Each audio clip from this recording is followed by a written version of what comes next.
Savez-vous que le jour de la Pentecôte, il y a deux dons qui sont descendus du ciel et non un seul. Celui que nous connaissons, c'est bien évidemment le don du parler en langue aux apôtres. L'Esprit de Dieu m'invite à vous parler des fêtes de l'Éternel. Depuis quelques jours, je reçois ceci, des fêtes de l'Éternel, ou encore les vocations sacrées de l'Éternel. Car oui, nous sommes dans un monde où nous privilégions de plus en plus nos fêtes personnelles. L'Éternel a dit dans le livre d'Ésaïe, « Je hais vos fêtes, dont je déteste vos fêtes. » Lors de la Pentecôte, ils se sont réunis, ils étaient assemblés. On dit qu'il y a eu un vent impétueux, donc un bruit qui est venu du ciel. Ensuite, un esprit violent qui s'est posé sur les apôtres. Ils se sont mis à parler en langue. Des langues de feu se sont descendues sur eux. Ils se sont mis à parler en des langues que personne n'avait jamais entendues, selon ce que l'Esprit de Dieu leur donnait de s'exprimer. Pouvons-nous glorifier notre Père? Pouvons-nous dire à quel point nous t'aimons, Seigneur, ce matin? Mon âme soupire après toi. Mon esprit a soif de toi, ô toi le Dieu vivant. Nous avons encore besoin de toi ce matin, je t'implore. Dans le livre d'Ésaïe, tu nous rappelles que tu regardes aux sentiments, car oui, ceux qui viennent, Père, vers toi, en vérité, tu leur donnes la paix. Papa, donne-nous la paix ce matin. C'est grâce à toi que j'invoque ton Saint-Nom ce matin. Ce n'est pas grâce à un homme, car oui, avant, d'autres maîtres avaient la même mise sur moi. Mais toi, aujourd'hui, dans ta grande miséricorde, tu me donnes, Père éternel, de partager ce zèle que tu mets en moi et que toi, ton zèle, vienne inonder ce peuple aujourd'hui. Au nom de Yeshua, le Messie, le Nazoréen. Amen, amen, amen, amen, amen, amen, amen. J'ai la joie au cœur chaque fois qu'il faut partager la présence de notre Père. Cette présence aujourd'hui qui nous amène justement au jour de la Pentecôte. La Pentecôte qui est aussi appelée Shavuot ou encore la fête des 50. La Pentecôte n'est pas la fête du Saint-Esprit. Je vais vous expliquer pour ceux qui disent « Oh, mais qu'est-ce qu'elle raconte encore ce matin ?» Ce jour-là, les apôtres sont réunis. Ils reçoivent donc, n'est-ce pas, des langues de feu sur eux. Et puis le peuple qui est tout autour dit « Mais ils sont pleins de vin doux. » Ça veut dire ils ont bu de l'alcool. Qu'est-ce qui arrive à ces apôtres-là qui sont tous réunis? Le texte précise qu'ils sont réunis car il est important d'être en communauté. D'où le mot frère. La fraternité vient du fait que nous soyons aussi de temps en temps en communauté. Même si certains sont déçus par les églises, trouvez une communauté, formez votre communauté, même à la maison. Car l'Éternel aime, n'est-ce pas, ceux qui se retrouvent aussi ensemble pour célébrer son Saint-Nom. Alors qu'ils reçoivent donc le Saint-Esprit et qu'ils se mettent à parler en langue, et qu'à côté, il y a ceux de l'Asie, il y a les Élamites, il y a des Arabes, il y a ceux de la Cappadoce, de la Pamphylie et autres qui sont en train de dire, mais ils sont pleins de vin doux, cela. Et vous entendez encore ça aujourd'hui au milieu de nous. Mais qu'est-ce qu'ils disent? Ils disent parler en langue, ça veut dire quoi? Ils ont certainement bu, ils deviennent fous, qu'est-ce qu'ils ont fumé? Il s'agit, n'est-ce pas, de la manifestation du Saint-Esprit. Mais afin que, n'est-ce pas, la présence de Dieu soit attestée, on dit les hommes pieux qui étaient sur place, ainsi que les Yéhoudim, dont les Juifs, ils ont dit ceci, ne sont-ils pas de Galilée, ces apôtres qui sont en train de parler en des langues bizarres? Comment se fait-il que nous les entendions dans nos langues maternelles? Ils parlent des merveilles de Dieu. Ça veut dire ceci, que les hommes pieux ainsi que les Yéhoudim qui étaient tout autour venaient de recevoir ce qu'on appelle le don de l'interprétation du parler en langue. Car ils ont compris que ces apôtres n'étaient pas remplis de vin doux, mais qu'ils parlaient des merveilles de l'Éternel. Ils avaient eu l'interprétation de ce que les apôtres étaient en train de dire en langue. C'est pour cela que je dis, le jour de la Pentecôte, il y a deux dons qui sont descendus du ciel. Il y a eu le don de parler en langue pour les apôtres et le don d'interprétation pour les Juifs, les hommes pieux qui étaient tout autour, afin qu'ils attestent, car c'était la première fois que le Saint-Esprit descendait ainsi. C'était l'ère du Saint-Esprit qui entrait ainsi véritablement dans le monde. Alors il y en a qui disent, mais c'est la fête du Saint-Esprit. Non, la Pentecôte vient juste nous rappeler que c'est ce jour-là, c'est le jour de la Pentecôte que le Saint-Esprit est descendu. Car la Pentecôte trouve sa racine dans le livre de Lévitique, le troisième livre du Pentateuque.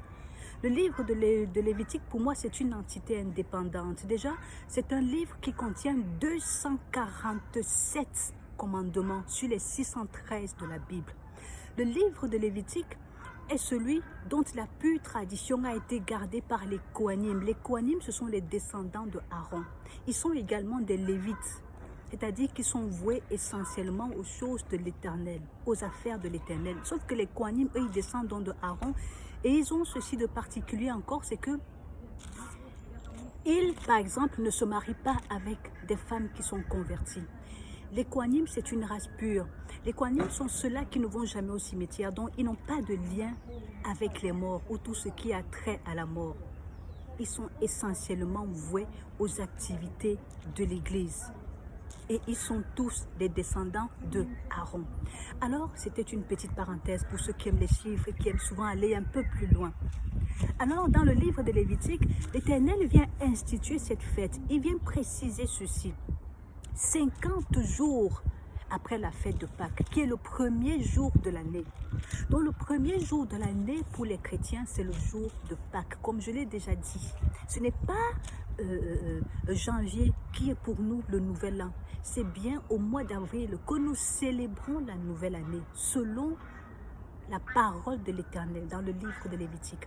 Donc 50 jours après la Pâque, nous célébrons ce qu'on appelle la fête de Shavuot ou la Pentecôte ou la fête des 50. Et lorsque nous célébrons cette fête, il a précisé que nous apportons des offrandes. Donc la Pentecôte n'est pas une fête où tu vas aller les mains vides. Non, nein. Ceux qui vont te dire non, n'apporte plus les offrandes, ceci, non. Il faut marcher selon la parole de l'Éternel. Alors, il dit, lors de cette fête de Pentecôte, il faudra apporter 7 agneaux, je crois, 7 agneaux d'un an, chacun sans tache. Il faudra apporter un bélier, il faudra apporter du pain, il précise ce qu'il faudra apporter comme offrande. Seulement, nous sommes à un nouveau siècle et forcément, il y a des choses qui s'adaptent. Donc, selon votre prédicateur, qui marche selon l'Esprit de Dieu, il vous dira comment adapter votre offrande pour la Pentecôte. Nous n'allons pas à la Pentecôte les mains vides. C'est une loi perpétuelle de l'Éternel pour toutes les générations qui serviront l'Éternel. Il faut bien relire Lévitique. C'est donc ainsi que la fête de Pentecôte a été instituée. L'une des fêtes de l'Éternel, car il y en a 7, parmi lesquelles 7 Pentecôtes. Et c'est lors de cette Pentecôte, lors d'une des Pentecôtes, que le Saint-Esprit était donc descendu sur les apôtres. Donc la Pentecôte n'est pas la fête du Saint-Esprit. La Pentecôte, c'est aussi une fête de l'Éternel. Mais c'est ce jour-là que le Saint-Esprit est descendu sur les apôtres. Alors, quand on parle d'offrande, certes, il faut apporter quelque chose à l'Éternel. Mais le livre d'Ésaïe nous en dit encore un peu plus. Surtout pour ceux-là qui se plaignent chaque jour. Je ne suis pas exaucé. Chaque jour, j'apporte des offrandes. Il n'y a rien qui se passe dans ma vie. Tu vas d'église en église. Chaque jour, tu changes d'église. Tu changes de prédicateur parce que tu te dis que tes prières ne sont pas exaucées. Mais où est le problème? Est-ce que ce n'est pas toi le problème? As-tu lu le livre d'Ésaïe au chapitre 1? Le livre d'Ésaïe qui vient nous en dire un peu plus à propos de nous. Il dit ceci. Et c'est l'Éternel qui vient parler ainsi à Ésaïe. Qui vous demande de souiller mes parvis? Cessez d'apporter de vaines offrandes. J'ai en horreur l'encens, les nouvelles lunes, les sabbats, les assemblées. Je ne puis voir le crime s'associer aux solennités. Mon âme est vos nouvelles lunes et vos fêtes. Donc l'Éternel vient dire à Ésaïe que mon âme déteste vos nouvelles lunes. Mon âme déteste vos fêtes. Elles me sont à charge. Je suis lasse. Donc je suis fatiguée de les supporter. Quand vous étendez vos mains, je détourne de vous mes yeux. Quand vous multipliez les prières, je ne les écoute pas. Vos mains sont pleines de sang. Le sang ici n'est pas seulement le sang au sens propre du terme. Le sang, c'est aussi nos péchés. L'Éternel a en horreur nos péchés. Même quand nous sommes dans l'église, nous avons de mauvaises pensées envers le voisin, envers le prédicateur lui-même. Nous continuons d'envoyer les textos à nos petits copains, à nos petits amis, alors que nous sommes dans l'église, dans la présence de Dieu. Nous continuons de pécher. Mais parce qu'il est bon, il dit, lavez-vous, purifiez-vous, ôtez de devant mes yeux la méchanceté de vos actions, cessez de faire le mal Il est riche en bonté et en fidélité. Pour cette Pentecôte, alors que tu vas te présenter à l'Éternel, pas les mains vides, mais avec une offrande, je t'implore, lave-toi d'abord, purifie-toi d'abord, afin que l'Éternel agrée tes offrandes, afin que tu sois exaucé, afin qu'il entende tes prières et que tu reçoives exaucement. Alléluia. C'est le message que je voulais vous partager aujourd'hui en espérant qu'il vous a pleinement béni. Je vous invite à lire davantage la Bible. Car l'Éternel a dit à celui qui est ferme dans ses sentiments, je lui donne la paix. Père, donne-nous la paix. Non pas la paix qui vient du monde, mais la paix qui vient de ton Fils bien-aimé Jésus-Christ.